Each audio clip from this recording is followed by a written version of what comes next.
Who are the latest waiver wire must-adds? Let's find out on Fantasy Baseball Today Express.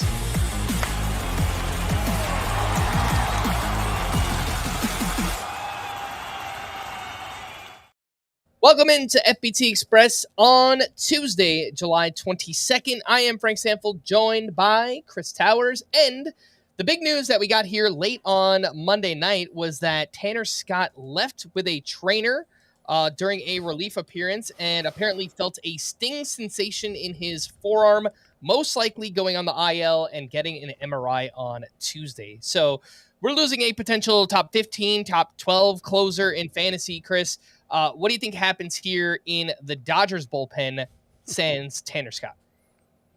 I don't know.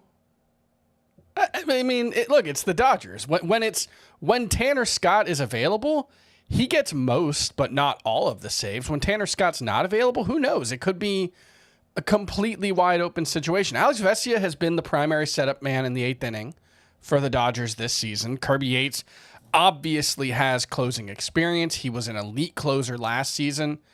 Blake Trinan is working his way back from the IL and could be up within the next week or so. I think all three of those guys are going to figure into the closing situation for the Dodgers. I think even, we could see Anthony Banda get a couple of saves. It's just, I think if Dave Roberts doesn't have one obvious guy, he's not going to go with one obvious guy. We've seen Trinan be a closer for this team. We've seen Kirby Yates be an elite closer in the past. I don't think this is likely to be a scenario if Tanner Scott has to miss a significant amount of time where there's going to be one obvious replacement in the ninth inning. If you have to add somebody, I think it has to be Alex Vesia just because he's been the primary eighth inning guy. But if Kirby Yates goes out and gets the next two saves for the Dodgers, I wouldn't be at all surprised. Yeah, Kirby Yates did pick up the save here on Monday. He's 24% rostered. Vesia is 18%. And as you mentioned, Blake Trinan, who actually closed out. Nope, that's a lie. Walker Buehler closed out the World Series last year. But he was the closer in the World Series run. Yeah, he was mostly the closer during that postseason run. He picked up some saves earlier this season. So a couple names there to know in the Dodgers bullpen. A couple other saves options here. Robert Garcia has been the Rangers kind of pseudo closer. He's 27% rostered. And with all the injuries to the D-backs, Kevin Ginkel is the last man standing there. So if you need some saves, those are some names to look at. Let's take a look at some of the most added hitters right now on CBS and some deeper league names. Luke Keeschel is 33% rostered. He had 2 hits and 2 steals in his latest rehab game. He looked pretty interesting early on this season. 33% rostered. Chris, now is the time to stash Keeschel before he's back. Yeah, I think between AAA and the majors, it was something like 12 steals in 23 games for him. He was really aggressive. He stole 25-plus bases the year before.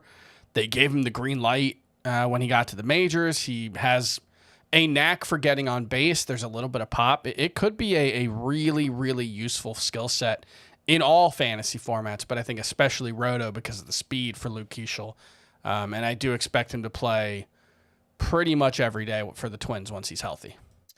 Chris, do you have any interest in Angel Martinez of the Guardians? 17% rostered, has second and outfield eligibility, and having a nice July so far, hitting .297, 4 homers, 928 OPS. He has started 15 straight games, and he was hitting second in the lineup between Kwan and Jose Ramirez. That seems like a pretty nice spot in the lineup to be in. Any deep league interest in an Angel Martinez?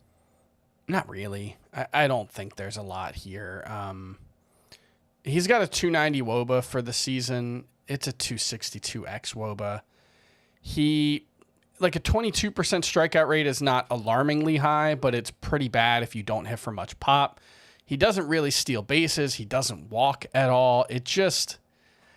I don't see much in Angel Martinez's skill set to be excited about. And I'll also just add, especially because Tyler Freeman is rostered in a much higher range, but it's like 45% last I saw. I think I'd certainly much rather have Tyler Freeman than Angel Martinez, but he's so widely available that it'd have to be a pretty deep league for me to get to Angel Martinez.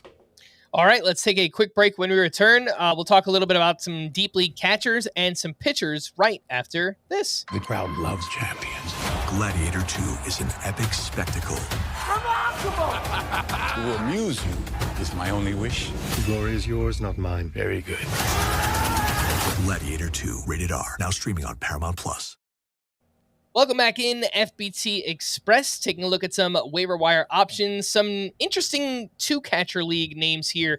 Francisco Alvarez was recalled by the Mets, and in 19 games down in the minors, he hit 11 home runs, had an OPS over 1,200 or something. He was crushing the ball. And Adrian Del Castillo recently recalled by the D-backs. Chris, who would you rather take a shot on here in some two-catcher leagues? So the fact that Alvarez was hitting from much more power in the minors is very promising, because I think the Mets have kind of screwed him up. There was a quote that has really stuck with me. I think it was Eric Chavez, who's the hitting coach for the Mets, I believe, and he said something like, "We want him to focus on being a contact hitter because the power will come." Well, the problem was the last couple of seasons, Francisco Alvarez has been neither a contact hitter nor a power hitter. They've gotten kind of the worst of both worlds out of him. And looking at his stint in AAA, he was hitting 51% of his balls in the air. Pull rate was way up. I think a Francisco Alvarez who's trying to sell out for power is going to be a much better player than the one we've seen. So the fact that he's 2 years younger than Adrian Del Castillo, I think I'll also give the edge there.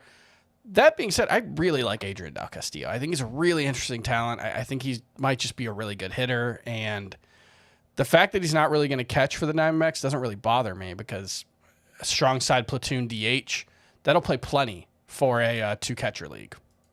All right, two shallow league starting pitchers here. Quinn Priester over the weekend had a 10 strikeout start against the Los Angeles Dodgers, and in his last 12 games has a 2.58 ERA and a 101 WHIP.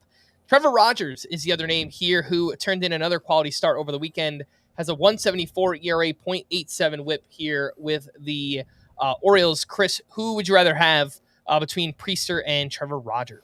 Yeah, I don't quite understand how Quinn Priester's getting these results. I think it's a new cutter. He's throwing everything a little harder than he was last season or in the minors. That being said, I have a lot more faith in him than Trevor Rogers, who it's like everything is like highest whiff rate, highest strikeout rate, fastest fastball velocity since 2021, but it's all still well below 2021. It's not like he's getting back to the 2021 level. I think he's probably just an average pitcher, Trevor Rogers. I'm not sure he's that much better at this point than like Dean Kramer, who's been really good for a couple of months. So I'll take the flyer on Quinn Priester ahead of Trevor Rogers for sure.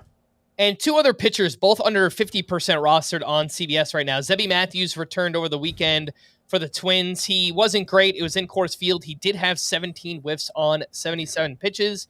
And Brandon Walter has allowed 2 earned runs or fewer in 6 of 8 outings. He also has just 3 walks allowed in 46 2/3 innings. It kind of feels like maybe Zebby Matthews is the high ceiling play, and maybe Brandon Walter is the high floor play.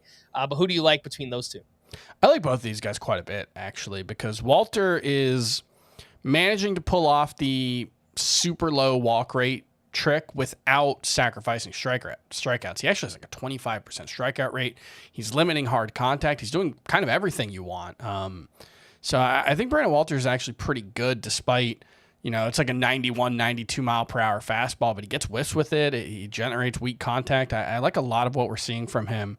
And then Zebby Matthews, it's just, I think the ceiling is super high. The velocity jump from the spring has been there. He's missing the bats when he's pitching. It's just one Coors Field. I don't think we can take much from that just in general. It's such a tough place to pitch. And then he's had a little trouble with home runs. And maybe that will continue to be the case. But I'll bet on the talent. I'll bet on the whiffs. And I'll bet on Zebby Matthews. So I'll give Matthews the edge, but I do like him and Brandon Walter both probably more than Trevor Rogers, at least. All right, for more extensive fantasy baseball coverage, listen to our full-length podcast, Fantasy Baseball Today, on Spotify, Apple Podcasts, or anywhere else podcasts are found. Thanks for listening to Fantasy Baseball Today Express, and we will be back again on Thursday. Bye-bye!